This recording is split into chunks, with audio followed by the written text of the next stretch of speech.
जय श्री राम। आप सभी का जीवन मंगलमय हो। आज की धर्म परिचर्चा भारत संस्कार मंच YouTube channel, Facebook, Instagram, Twitter के माध्यम से आप सभी महानुभावों का इस धर्म परिचर्चा में वंदन, अभिनंदन एवं स्वागत है। आज की धर्म परिचर्चा हमारी देश की, भारत की दिशा और दशा किस तरफ जा रही है, कहाँ जाना चाहिए हमें, कहाँ हम जा रहे हैं, इस पर मंथन चिंतन करने का है समय। जब विचार ही व्यक्ति करता रहे, राजा दशरथ ने विचार किया था राम को राजा बनाने के लिए। दर्पण में अपना चेहरा देखने के बाद कि अब राजा मैं बूढ़ा हो गया हूँ, उत्तराधिकारी राम को बनाया जाए। विचार ही आया और स्थिति ये हो गई कि राम को वनवास हुआ। उसी समय विचार आया था तो विचार के तत्काल प्रभाव से कर्म होता, राम राजा होते। किष्किंधा कांड में सुग्रीव हनुमान पर्वत पर बैठे थे जब सीता माँ का रावण लेके जा रहा था। माँ सीता ने गुहार लगाई थी अपने रक्षा के लिए, चूड़ियाँ वस्त्र फेंके थे। उस समय भी हनुमान सुग्रीव विचार ही करते रहे और विचारा ही बनकर रह गए जब तक उनके जीवन में राम नहीं मिले, धर्म नहीं आया, धर्म की नीतियाँ नहीं आई। धर्म की नीतियाँ आई तो वही हनुमान ज्ञान मग्गड़ियम हो गए, बल निधानम हो गए, अतुलित बलधामम हो गए। सुंदर कांड हुआ उनके जीवन में, विचार भी आया, धर्म भी आया, धर्म सम्मत आया।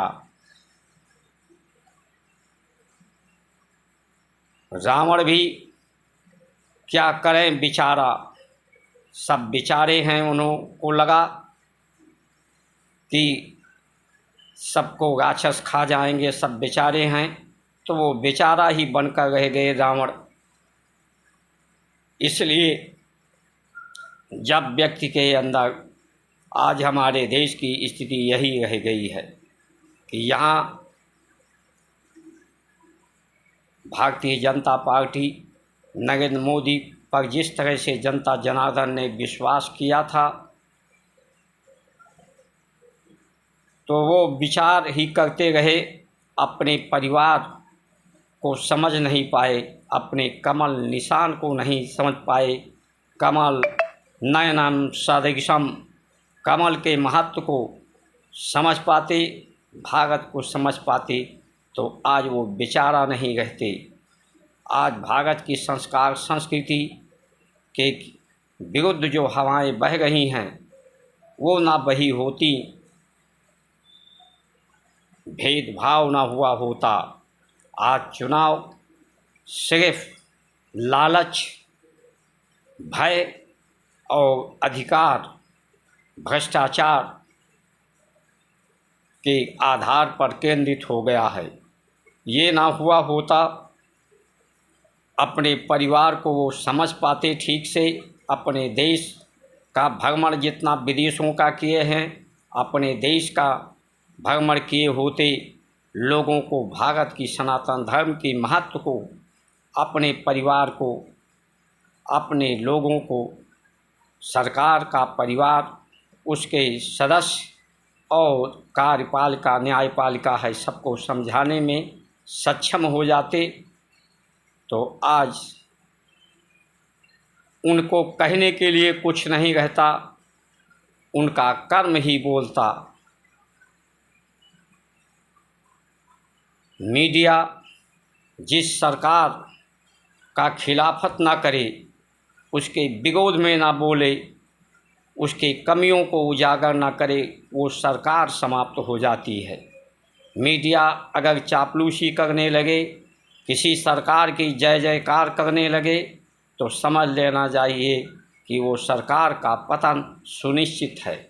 अब ये मीडिया वालों ने किस तरह से जो देश की किसानों की दुर्दशा, गौ माता की दुर्दशा को सरकार तक नहीं पहुंचाए, भ्रष्टाचार की स्थिति देश में चरम सीमा पर है, उसे मीडिया कर्मी उजागर नहीं कर पाए, सिर्फ मोदी की जय जयकार करते रहे और मोदी जी को अंधेरे में रखा, अंधेरे में ही रहे, क्योंकि ये लगता है कि उन्हें अंधेरा ही पसंद है। प्रकाश और सत्य आचरण में होना चाहिए, चिंतन में होना चाहिए। उन्हें अपना उत्तराधिकारी इन 10 सालों में देखना चाहिए था। जो व्यक्ति अपना जीवन में उत्तराधिकारी ना स्थापित कर पावे, उसके जीवन का मूल सिद्धांत ही समाप्त हो जाता है। अभी उन्हें उनका उत्तराधिकारी ही नहीं कोई मिल पाया है। उन्हें ये सुअवसर मिला था कि उनके जीवन की अमर गाथा गाई जाती, इस देश में सनातन धर्म की जीवन गाथा गाई जाती, धर्म नीति के अनुसार राजनीति होता। आज जो हाई कोर्ट में लोगों ने मुकदमा किया है कि राम के नाम पर मोदी जी बोले, तो ये व्यवस्था ना होती, धर्म के आधार पर ही चुनाव होता, धर्म नीति के अनुसार होता, धर्म की बात ना की जाए चुनाव में या जीवन में, तो लोग ईमानदार, समझदार, जिम्मेदार, बहादुर ही नहीं होंगे, तो वो किस तरह से स्वस्थ रहेंगे, समृद्धशाली रहेंगे, सरोकार और लोग संगठित रहेंगे, तो कैसे भारत अखंड रहेगा, अक्षुण्ण रहेगा, समृद्धशाली, महान रहेगा। जो दूसरे दलों के बेईमानों को अपनी पार्टी में, जिन पर स्वयं आरोप लगाया, उन्हें ही अपनी पार्टी में शामिल किया, ये इस पार्टी के लिए बड़ी समस्या बनी है। ये इसके विरोध का ही कारण बन रहा है जनता के बीच में। भारतीय जनता पार्टी में बहुत से सेवक ईमानदार, उन्हें सुअवसर मिलना चाहिए था। व्यक्ति को सबसे पहले अपने अंदर की बुराइयों को समाप्त करना चाहिए, अपने परिवार का समाप्त करना चाहिए। जो अपने का समाप्त करता है वही दूसरे को समाप्त करने का अधिकारी होता है, उसे ही जनता जनार्दन श्रेष्ठता के रूप में स्वीकार करती है। लेकिन जो अपनी बुराइयां ना समाप्त करे, अपने परिवार की ना समाप्त करे, उसे दूसरे की बुराइयां जब समाप्त करने लगता है तो उसका विरोध होता है। यही स्थिति आज देश की है। इसलिए समय रहते ये जो बयाग बह गई है सनातन धर्म के विरोध, भारतीय जनता पार्टी के विरोध जो बहाने की कोशिश हो रही है, ये वास्तव में सनातन धर्म के लिए बड़ा दुखद परिणाम लाने वाला है।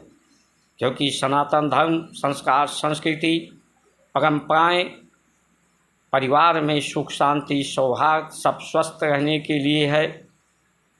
अगर इसका महत्वहीन हो जाएगी तो अशांति हो जाएगी, प्रकृति में विकृतियाँ बढ़ती जाएंगी और जिस तरह से कार्बन डाइऑक्साइड प्रकृति में बढ़ रहा है, तापमान बढ़ रहा है, लोगों का जीना दुर्भर हो जाएगा, लोग घुट घुट कर मरेंगे, ऐसी परिस्थिति पैदा हो गई है।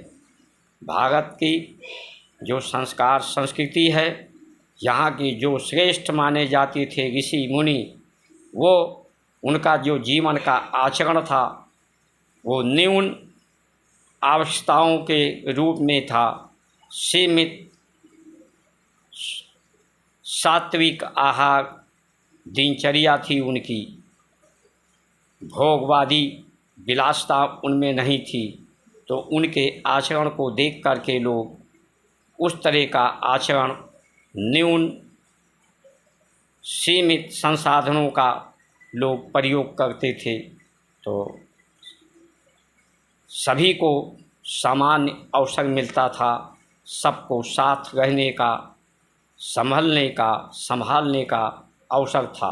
आज के दौर में लोग अंधाधुंध भागम भाग जिंदगी दौड़ रहे हैं और एक दूसरे को स्पर्धा करके अपने सामर्थ्य के अनुसार, सामर्थ्य तो वाकई में नहीं है, ये असमर्थता ही है, असमंजसता है कि जो बेईमानी के राह पे भ्रष्टाचार के मार्ग पर दौड़ करके संसार को अधिक से अधिक प्राप्त करने की, साधनों की, सुविधा की, ये जीवन को में दुविधा पैदा करने वाली है, असंतोष पैदा करने वाली है, बीमारियां पैदा करने वाली है, देश को विखंडित करने वाली है।